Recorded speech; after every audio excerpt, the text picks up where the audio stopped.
Chapter 18. Thou munnot waste no time.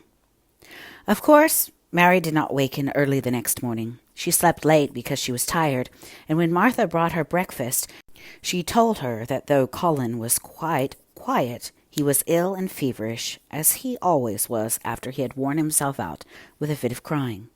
Mary ate her breakfast slowly as she listened. "He says he wishes thou would please go and see him as soon as thou can," Martha said. "It's queer what a fancy he's took to thee. Thou did give it him last night for sure, didn't thou?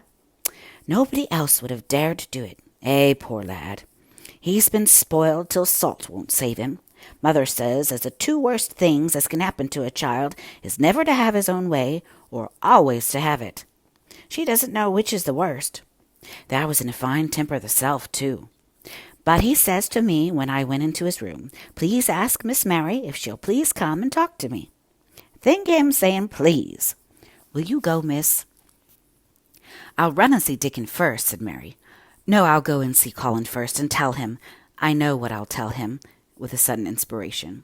She had her hat on when she appeared in Colin's room, and for a second he looked disappointed. He was in bed. His face was pitifully white, and there were dark circles round his eyes. Are you enjoying this audiobook? Please take a moment to hit the subscribe button for more videos like this, and please hit the like button. Those two things make a big difference for this channel, and I appreciate every single like and subscription. Thank you so much. "I'm glad you came," he said. "My head aches, and I ache all over because I'm so tired. Are you going somewhere?" Mary went and leaned against his bed. "I won't be long," she said. "I'm going to Dickon. But I'll come back. Colin, it's something about the garden." His whole face brightened and a little color came into it. "Oh, is it?" he cried out. "I dreamed about it all night.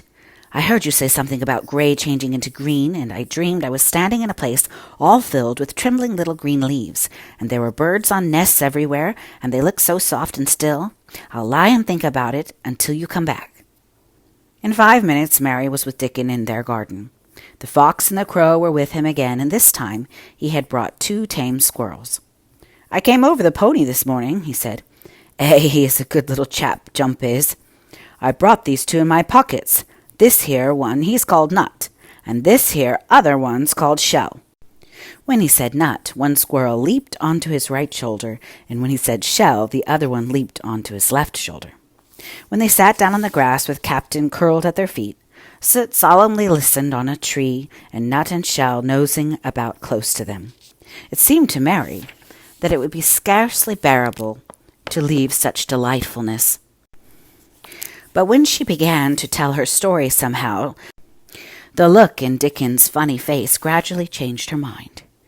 She could see he felt sorrier for Colin than she did.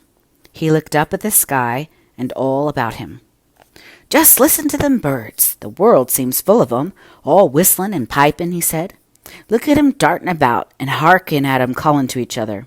Come springtime seems like as if all the world's calling.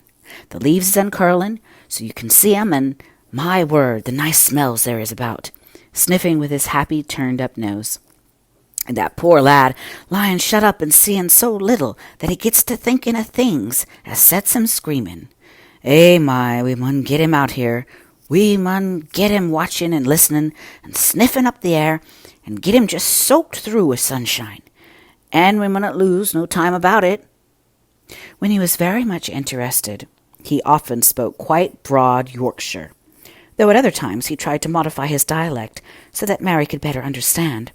But she loved his broad Yorkshire, and had in fact been trying to learn to speak it herself. So she spoke a little now. "Aye, that we mun," she said, which meant yes, indeed, we must. "I'll tell thee what us'll do first," she proceeded, and Dickon grinned, because when the little wench tried to twist her tongue into speaking Yorkshire, it amused him very much. "He's took a greatly fancy to thee. He wants to see thee, and he wants to see certain Captain. When I go back to the house to talk to him, I'll ax him if thou canna come and see him tomorrow morning, and bring the creature with thee, and then, in a bit, when there's more leaves out, and happen a bud or 2, we'll get him to come, and thou shalt push him in his chair, and we'll bring him here and show him everything." When she stopped, she was quite proud of herself. She had never made a long speech in Yorkshire before, and she had remembered very well. "I won't talk a bit Yorkshire like that to Mr. Colin," Dickon chuckled. "They'll make him laugh, and there's naught as good for ill folk as laughing is.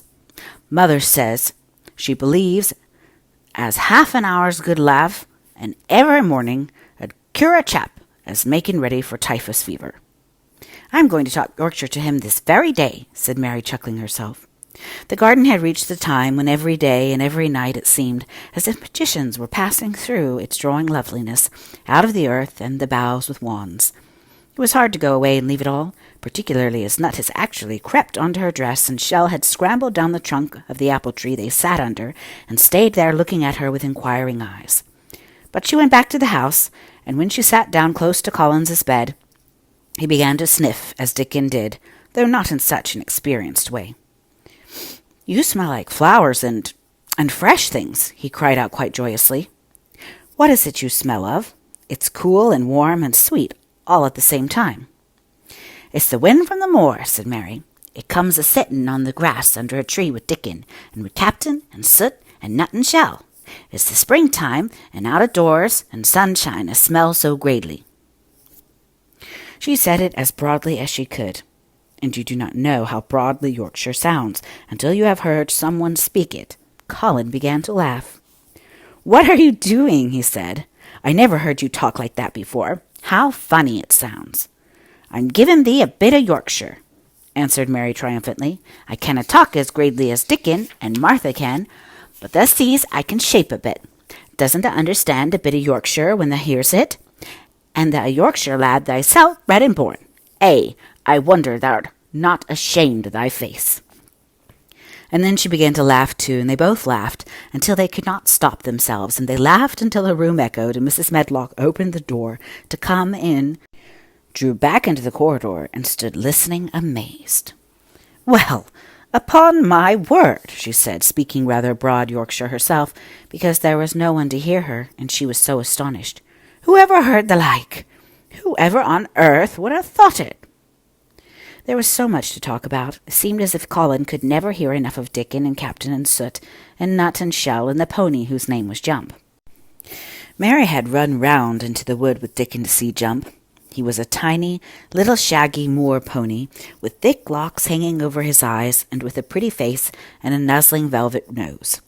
He was rather thin with living on moor grass, but he was as tough and wiry as if the muscles in his little legs had been made of steel springs. He had lifted his head and whinnied softly the moment he saw Dickon, and he had trotted up to him and put his head across his shoulder, and then Dickon had talked into his ear, and Jump had talked back in odd little whinnies and puffs and snorts. Dickon had made him give Mary his small front hoof and kiss her on her cheek with his velvet muzzle. "Does he really understand everything Dickon says?" Colin asked. "It seems as if he does," answered Mary. "Dickon says anything will understand if you're friends with it for sure, but you have to be friends for sure." Colin lay quiet a little while, and his strange grey eyes seemed to be staring at the wall, but Mary saw he was thinking. "I wish I was friends with things," he said at last, "but I'm not. I never had anything to be friends with, and I can't bear people." "Can't you bear me?" asked Mary. "Yes, I can," he answered. "It's funny, but I even like you." "Ben Weatherstaff said I was like him," said Mary. "He said he'd warrant we'd both got the same nasty tempers. I think you are like him too. We are all three alike, you and I and Ben Weatherstaff. He said we were neither of us much to look at, and we were as sour as we looked. But I don't feel as sour as I used to before I knew the Robin and Dickon." "Did you feel as if you hated people?" "Yes," answered Mary without any affectation. "I should have detested you if I had seen you before I saw the Robin and Dickon." Colin put out his thin hand and touched her. "Mary," he said, "I wish I hadn't said what I did about sending Dickon away. I hated you when you said he was like an angel, and I laughed at you, but perhaps he is."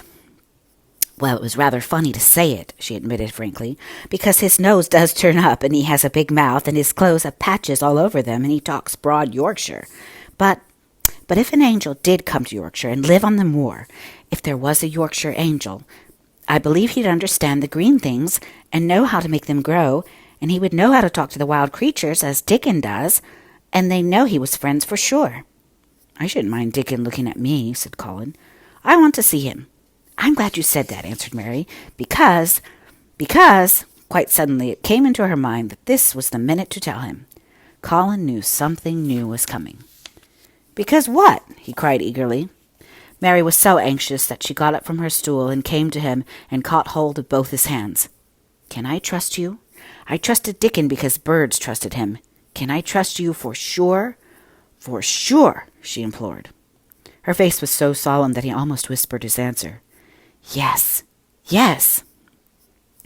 "Well, Dickon will come to see you tomorrow morning, and he'll bring his creatures with him." Oh, Colin cried out in delight. "But that's not all," Mary went on, almost pale with solemn excitement. "The rest is better.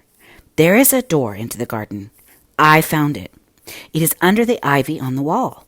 If he had been a strong, healthy boy, Colin would probably have shouted, "Hooray, hooray, hooray!" But he was weak and rather hysterical. His eyes grew bigger and bigger, and he gasped for breath. "Oh, Mary!" he cried out with half-sob. "Shall I see it? Shall I get into it?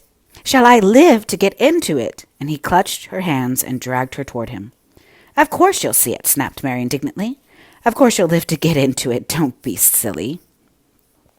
And she was so unhysterical and natural and childish that she brought him to his senses, and he began to laugh at himself, and a few minutes afterward she was sitting on her stool again, telling him not what she imagined a secret garden to be like, but what it really was.